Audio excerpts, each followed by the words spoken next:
कहानी की शुरुआत में हम एक आदमी को देखते हैं जिसने अपने 6 साल के बेटे मार्क को अचानक नींद से जगाया और कहा कि इस घर में खतरा है और उन्हें जल्द से जल्द यहाँ से भाग निकलना होगा। फिर उसने अपने बेटे थॉमस को बाहर भेजा और उसी वक्त मार्क ने देखा कि एक शेल्फ पर रखा मेंढक का पुतला अचानक जिंदा हो गया। इसके बाद वो आदमी अपने दोनों बेटों को लेकर गाड़ी में निकल रहा था तो अचानक उसकी पत्नी पेट्रा उनके सामने आ गई और बच्चों को ना ले जाने की मिन्नतें करने लगी। उसने अपने पति को समझाया कि उसका पीछा कोई नहीं कर रहा, मगर उसने पेट्रा की एक न सुनी और सीधा शमशान घाट की ओर निकल पड़ा। पर अचानक जैसे ही उसने अपना सर पीछे घुमाया तो उसके सर में आग लग गई और वो अपने बच्चों के सामने झुलस कर मारा गया। अब इस घटना को पूरे 10 साल बीत गए थे। मार्क स्कूल जाता था और उसके भाई थॉमस ने एक साउंड स्टोर खोल लिया था। स्कूल में ना तो मार्क के टीचर्स और ना ही उसके साथी उसे पसंद करते थे, क्योंकि पहले उसके भाई को गुंडागर्दी के चलते स्कूल से निकाल दिया गया और उसकी भी कुछ ऐसी ही हरकतें थी। खाली समय में मार्क अपने भाई थॉमस की दुकान पर मदद भी किया करता और उनके साथ मेमो नाम का एक दूसरा लड़का भी काम करता था। मार्क के जन्मदिन पर थॉमस ने उसे क्रॉनिकल नाम की एक पुश्तैनी किताब दी जो उनके परिवार में काफी समय से मौजूद थी।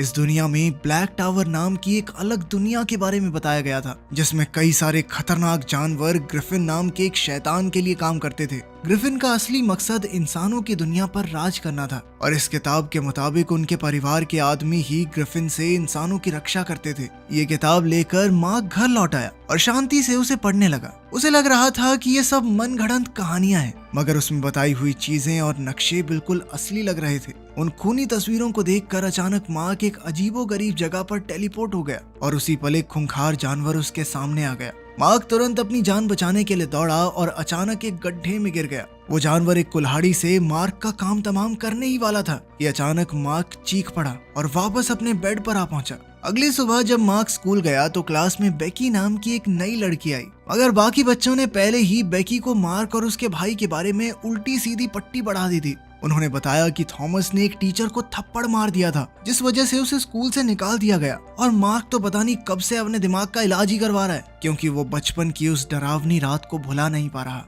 लेकिन बेकी को इस सब से कोई फर्क नहीं पड़ा और वो धीरे धीरे मार्क के साथ घुलने मिलने लगी। फिर शाम को जब मार्क घर लौटा तो उसकी माँ पेट्रा ने उससे थेरेपी सेशंस के बारे में बात करनी शुरू कर दी। उसकी माँ उसे वहाँ इसलिए भेजती थी क्योंकि वो नहीं चाहती थी कि वो भी अपने पिता की तरह बन जाए, लेकिन थॉमस को ये सब बिल्कुल पसंद नहीं था। इसीलिए वो मार्क को घर से बाहर ले आया और उसे अपने साथ शमशान घाट ले जाने लगा, क्योंकि उसने ठान लिया था कि वो ब्लैक टावर की सच्चाई सबके सामने लाकर रहेगा। वो दोनों मिलकर चर्च के ऊपरी हिस्से में घुस गए जहां उनके पूर्वजों ने अपनी रहने की जगह बनाई थी। फिर थॉमस ने उसे वहां रखी चीजें दिखाई जो उसके पिता की थी। उनमें एक खाली डब्बा भी था जिसके अंदर शायद कोई लॉकेट जैसी चीज रखी जाती थी। तभी अचानक मार्क की उंगली किसी नुकीली चीज से कट गई और खून बहने लगा और उसी पल जमीन में से एक ढक्कन अपने आप खुल गया। उस बक्से में से दोनों भाइयों को एक खास लॉकेट मिला। तब थॉमस ने कहा कि किताब के मुताबिक इस लॉकेट के जरिए ही उनके परिवार का कोई आदमी ग्रिफिन का खात्मा कर सकता है। मगर जैसे ही मार्क ने उसे अपने हाथ में पकड़ा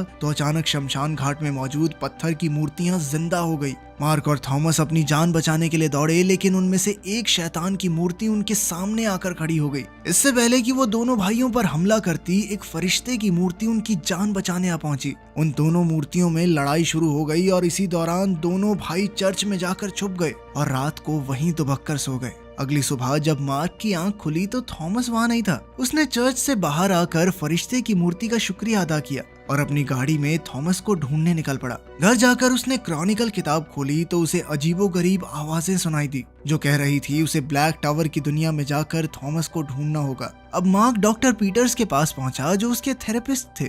तब पता चला कि बेकी उन्हीं की बेटी है। खैर फिर मार्क अपने भाई के स्टोर पर गया पर थॉमस वहां भी नहीं था। फिर उसने क्रॉनिकल नाम की वो खास किताब खोली जिसमें उसे ब्लैक टावर की दुनिया में जाने के लिए एक पोर्टल की जानकारी मिली। ये पोर्टल उसी चर्च में मौजूद था, लेकिन तभी अचानक वो एक अजीब से कीड़े से डर गया और एक ही पल में किसी घने अंधेरे जंगल में पहुंच गया। उधर मेमो जब स्टोर पहुंचा तो वहां मार्क और थॉमस दोनों को ही ना देखकर उसने पेट्रा को फोन कर दिया। पेट्रा ने घबराकर तुरंत पुलिस में रिपोर्ट लिख दी कि उसके बच्चे लापता हैं। वहीं दूसरी ओर उस जंगल में मार्क को थॉमस मिल गया और थॉमस बेहद खुश था क्योंकि आखिरकार मार्क भी ब्लैक टावर की दुनिया में आ गया था। लेकिन जब मार्क ने बताया कि वो बिना किसी पोर्टल के यहाँ तक पहुँच गया है तो थॉमस को समझ आया कि मार्क के पास असली दुनिया से ब्लैक टावर की दुनिया में टेलीपोर्ट होने की ताकत है। खैर फिर अगली सुबह थॉमस ने मार्क को नींद से जगाया क्योंकि अचानक कुछ भयानक दरिंदे उन पर हमला करने आ गए थे। दोनों भाई तुरंत अपनी जान बचाने के लिए दौड़े मगर थॉमस नीचे गिर गया और दरिंदों ने उसे कैद कर लिया। वहीं मार्क उसी वक्त टेलीपोर्ट होकर स्टोर में आ पहुंचा, जिसे देखकर बेकी और मीमो बुरी तरह डर गए।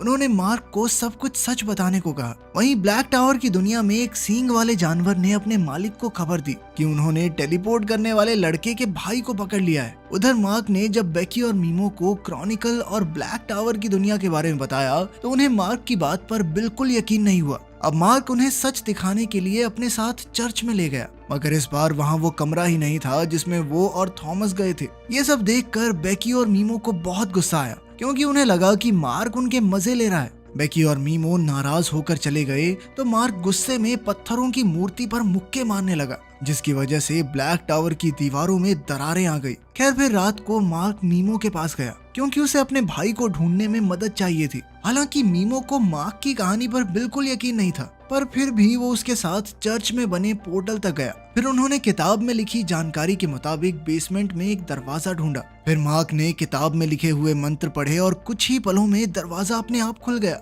ये सब अपनी आंखों से देखकर मीमो अब तक हैरान हो गया था। फिर उसने महसूस किया कि उसकी आंखें अपने आप ठीक हो गई थी और अब उसे चश्मा लगाने की जरूरत नहीं है। मीमो खुशी से झूम उठा और तभी दरवाजा अपने आप बंद हो गया। अब मीमो ने मार्क से पूछा कि वो इस दुनिया से वापस कैसे जाता है, तो मार्क ने अपनी आंखें बंद करके इस बारे में सोचा और अचानक वो गायब हो गया। जब मार्क की आंख खुली तो वो घर पर पहुंच गया था और अब वो घबरा गया क्योंकि वो मीमो को उस दुनिया में अकेला छोड़ आया था।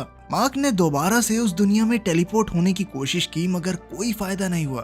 तभी पेट्रा वहां आ गई और उसने क्रॉनिकल किताब देखी तो उसे लगा कि उसका बेटा भी बिल्कुल उसके पति जैसा बन रहा है। इसीलिए उसने गुस्से में मार्क को कमरे में बंद कर दिया। इससे मार्क को इतना गुस्सा आया कि वो जोर जोर से दरवाजा पीटने लगा, जिससे ब्लैक टावर की दीवारें बुरी तरह हिलने लगी। इधर पेट्रा ने डॉक्टर पीटर्स को फोन करके मार्क के बारे में बताया तो डॉक्टर ने उसे जल्दी से जल्दी मार्क को रिहा करने को कहा। अब मार्क तुरंत चर्च की ओर भागा और उसे लकड़ी के पत्ते पर एक मैसेज मिला कि मीमो आसपास ही है। अब मार्क तुरंत स्टोर में पहुंचा और जरूरत की चीजें इकट्ठा करके बेकी से मिलने गया। उसने बेकी को बताया कि मीमो ब्लैक टावर की दुनिया में अकेला रह गया है। उसने कहा कि वो मीमो और थॉमस को बचाने जा रहा है। फिर उसने बेकी को क्रॉनिकल किताब दी और कहा कि अगर वो वापस ना लौटे तो ये किताब मेरी माँ को दे देना। इसके बाद वो ब्लैक टावर की दुनिया में जाकर मीमो को ढूंढने लगा। वहीं दूसरी ओर जब बेकी ने वो किताब पढ़ी तो उसकी अजीबोगरीब कहानियां पढ़कर उसे लगा कि मार्क की दिमागी हालत सच में ठीक नहीं है। उधर दूसरी दुनिया में मार्क ने जंगल से निकलकर एक पहाड़ी की चोटी पर मीमो के पसंदीदा गाने चला दिए,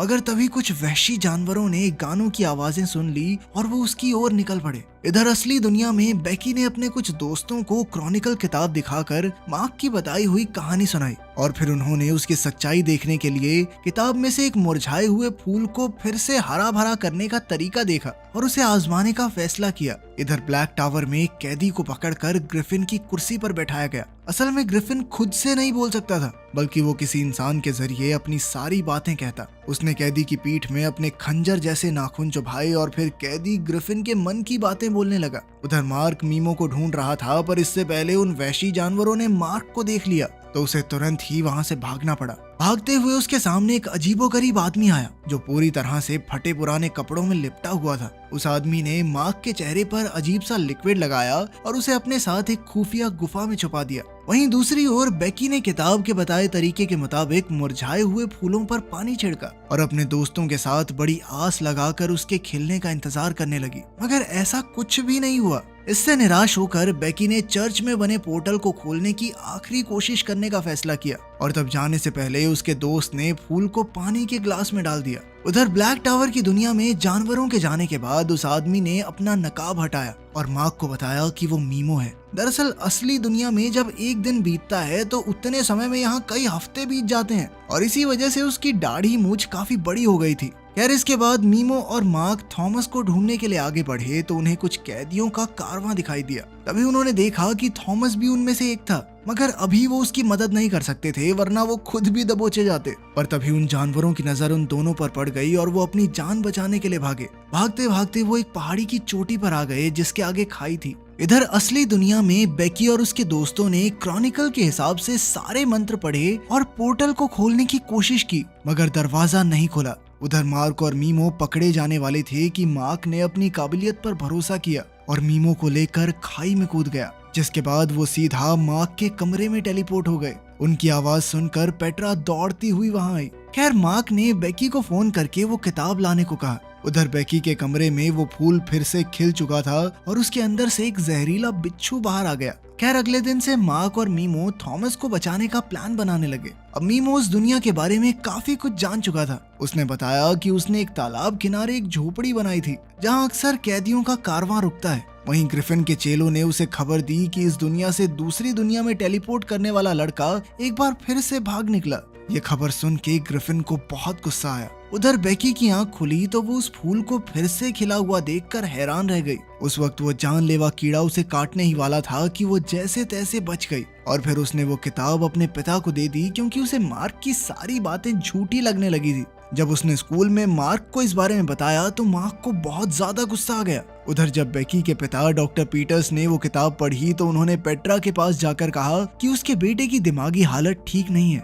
ये सुनकर तो पेट्रा ने मार्क को पागल खाने में भर्ती करवाने का फैसला कर लिया। कुछ ही समय में उनके घर पर एम्बुलेंस और पैरामेडिक्स मार्क को लेने आ पहुंचे, लेकिन मार्क उनसे बचकर भाग निकला और सीधा चर्च जा पहुंचा। वहाँ मीमो पहले से ही उसका इंतजार कर रहा था, लेकिन जल्द ही पैरामेडिक्स वहाँ भी आ गए तो उन दोनों ने मिलकर उनका मुकाबला किया। तभी अचानक एक नकाब पोश आदमी वहाँ आया और एक एक पैरामेडिक को बुरी तरह पीटा, जिस वजह से उनमें से एक की मौत ही हो गई। इस सब में मार्क और मीमो किसी तरह बच निकले। कुछ ही पलों में पेट्रा चर्च पहुंची तो उसने मार्क को चर्च से बाहर आते देखा और उसके कपड़े खून से सने हुए थे। उसी वक्त हम देखते हैं कि मीमो और मार्क तो टेलीपोर्ट होकर ब्लैक टावर की दुनिया में पहुंच चुके थे। मीमो मार्क को अपनी बनाई झोंपड़ी की ओर ले गया। वहीं असल जिंदगी में डॉक्टर पीटर्स ने घर आकर बेकी को बताया कि मार्क ने एक पैरामेडिक की जान ले ली है। इसीलिए उसने बेकी को सीधे तौर पर कहा कि मार्क से मिलने की कोई जरूरत नहीं है। इधर बेकी अपने कमरे में गाने सुनते हुए जमीन पर लेट गई। उसी पल ब्लैक टावर में बारिश शुरू हो गई तो मीमो बुरी तरह घबरा गया। असल में जमीन में लगे फूलों पर पानी पड़ने से उनमें से जहरीले बिच्छू निकल रहे थे। अब मार्क और मीमो दोनों अपनी जान बचाने के लिए दौड़े। वहीं दूसरी ओर बेकी पर भी वैसे ही बिच्छू ने हमला कर दिया और उसके मुंह में घुस गया। उसने बड़ी मुश्किल से बिच्छू को बाहर निकाला और उस पर नमक छिड़क कर काम खत्म किया। उधर मीमो और मार्क भी बिच्छुओं से बचते हुए एक पहाड़ी पर आ पहुंचे। जब सुबह हुई तो सभी बिच्छू उनकी आंखों के सामने ही राख में बदल गए। उधर बेकी ने अपने पिता के कमरे से क्रॉनिकल ढूंढी क्योंकि अब उसे मार्क की कहानी पर यकीन हो गया था। वो किताब लेकर सीधा पेट्रा के पास पहुंची। उधर मीमो और मार्क चलते चलते पहाड़ों में बने एक तालाब पर आ पहुंचे। इधर धरती पर जब बेकी के पिता घर आए तो उन्होंने अपने खून से सने कपड़े निकालकर जला दिए। तब ये खुलासा होता है कि डॉक्टर पीटर्स ने ही मार्क का भेष बनाकर चर्च में पैरामेडिक की हत्या की थी। इसके बाद हम देखते हैं कि ग्रिफिन के महल में एक बिना चेहरे का राक्षस आया जिसने कहा कि उसने मार्क को इंसानी दुनिया में जाने से रोकने की पूरी कोशिश की, मगर वो नाकामयाब रहा। उधर मार्क ने मीमो की झोंपड़ी देखी तो वो उसकी मेहनत से काफी खुश हुआ। उस झोंपड़ी की छत से वो इस रास्ते से गुजरने वाले हर एक कारवां पर नजर रख सकते थे। वहीं दूसरी ओर बेकी ने पेट्रा को सब कुछ बता दिया। वहाँ एक डिटेक्टिव भी मौजूद था और उसे भी लगा कि इस वक्त शहर में बहुत अजीबोगरीब घटनाएं हो रही हैं। बेकी ने उन दोनों को मार्क के पूर्वजों की पूरी कहानी सुनाई, पर तभी उसे एहसास हुआ कि वो अपना बैग अपने ही दोस्त की गाड़ी में भूल गई थी और उसके बैग के अंदर ही वो किताब थी। वहीं ब्लैक टावर की दुनिया में मार्क और मीमो रात को आग जलाकर आगे के प्लान के बारे में सोच रहे थे। मार्क ने कहा कि वो उन माइंस में जा सकता है जहां सभी कैदियों से मजदूरी करवाई जाती है। वहां वो थॉमस को ढूंढकर टेलीपोर्ट होकर घर चला जाएगा। इसके बाद मीमो इस दुनिया में मौजूद पोर्टल के दरवाजे तक जाएगा और मार्क धरती पर मौजूद पोर्टल खोलेगा जिससे वो भी बाहर आ जाए। लेकिन सबसे पहले उसे अपनी मर्जी से टेलीपोर्ट होने की प्रैक्टिस करनी पड़ेगी। उसी वक्त हम देखते हैं कि ब्लैक टावर से एक आदमी संदेश लेकर डॉक्टर पीटर्स के घर पहुंचा और उसे मार्क के ब्लैक टावर में होने की खबर दी। उस आदमी के जाने के बाद डॉक्टर पीटर्स जब बेकी के कमरे में गया तो बेकी वहां थी ही नहीं। तब उसने कमरे की धूल इकट्ठा की और उसे चख कर बेकी के पूरे दिन के बारे में जान लिया। उसे पता चला कि इस वक्त बेकी एक पार्टी में है जहां वो अपना बैग लेने गई थी। उधर ब्लैक टावर की दुनिया में मार्क बार बार कोशिश करने पर भी टेलीपोर्ट नहीं हो पा रहा था। तो मीमो ने कहा कि उसे अपने अंदर का डर मिटाकर कुछ खुशी के पल याद करने होंगे, शायद तब उसकी शक्तियां उसकी मर्जी से काम करने लगे। तब मार्क ने आंखें बंद करके बेकी को किस करने के बारे में सोचा और उसी पल वो वापस धरती पर टेलीपोर्ट हो गया। अब वो तुरंत मीमो के पास वापस भी आ गया, पर मीमो ने उसे बताया कि वो 2 दिन के लिए चला गया था। खैर, अब मार्क को याद आया कि टेलीपोर्ट करने के लिए पूरे दिल से यकीन करके उस जगह के बारे में सोचना पड़ता है। उधर हम देखते हैं कि बेकी को अपने दोस्त के घर की किचन में अपना बैग मिला जो पूरी तरह गीला था। उसने तुरंत क्रॉनिकल किताब बाहर निकाली तो साथ में उसे खिला हुआ फूल भी मिला। वो समझ गई कि इसमें से निकला हुआ बिच्छू जरूर यहाँ पर मौजूद लोगों पर हमला करने वाला है। अब उसने नमक का डिब्बा उठाया और बिच्छू को रोकने निकल पड़ी। इधर दूसरी दुनिया में मार्क को किसी के पैरों की आहट सुनाई दी और उसने उठकर देखा कि ये उसके पिता थे।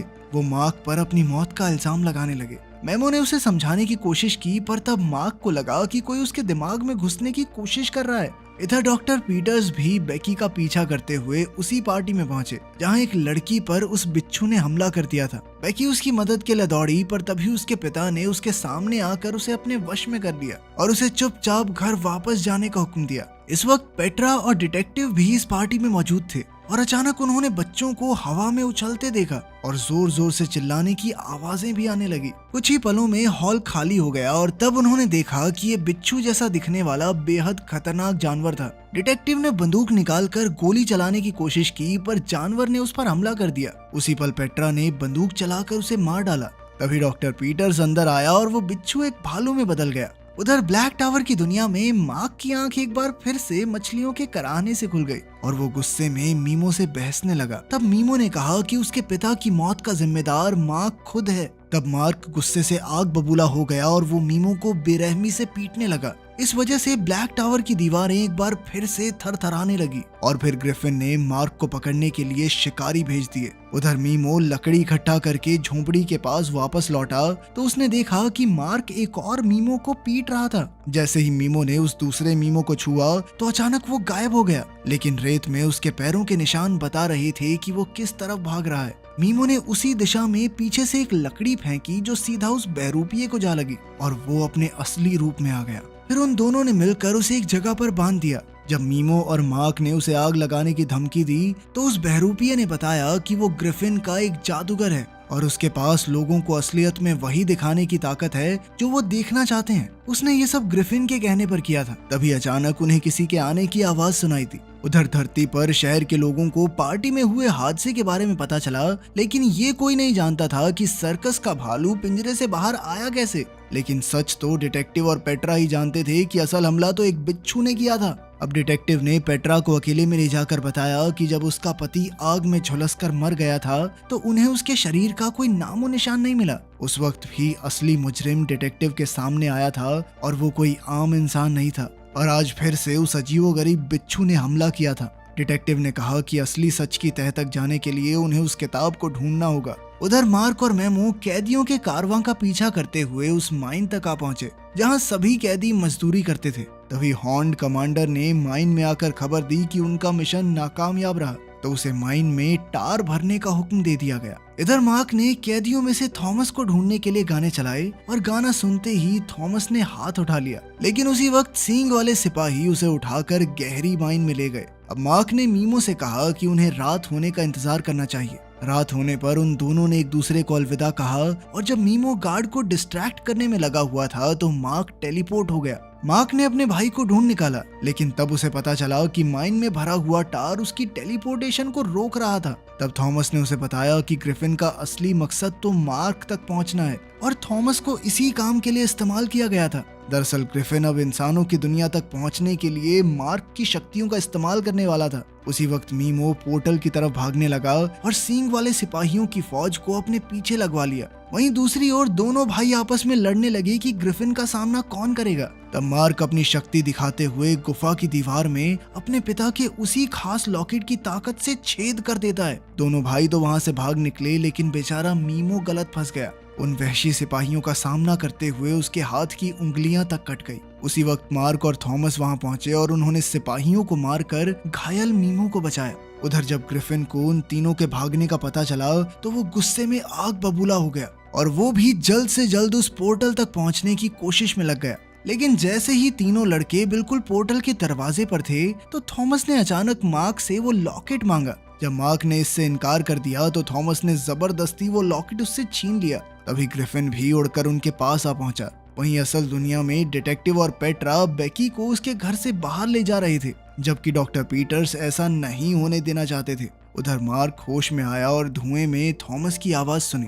उसने जल्दी से वो जादुई लॉकेट उठाया जो थॉमस ने फेंक दिया था और वो तुरंत समझ गया कि उसका भाई ग्रिफिन के कब्जे में है। इसी दौरान पेट्रा, डिटेक्टिव और बेकी पोर्टल खोलने की कोशिश करते हैं। ग्रिफिन मार्क को लड़ाई के लिए उकसाते हुए उसके अंदर के गुस्से को भड़काने लगता है, लेकिन मार्क ने अचानक अपने पिता की सलाह को याद करते हुए अपने आप को शांत किया और ग्रिफिन से लड़ने से इनकार कर दिया। जैसे ही पेट्रा ने वो पोर्टल खोला तो बेकी तुरंत मीमो को अपने साथ बाहर ले आई। जैसे ही मार्क ने ग्रिफिन को उसे गुस्से से देखते हुए पाया तो वो अपने लॉकेट से हमला करके उसे जख्मी कर देता है। अचानक हुए दर्द की वजह से ग्रिफिन ने थॉमस को नीचे गिरा दिया।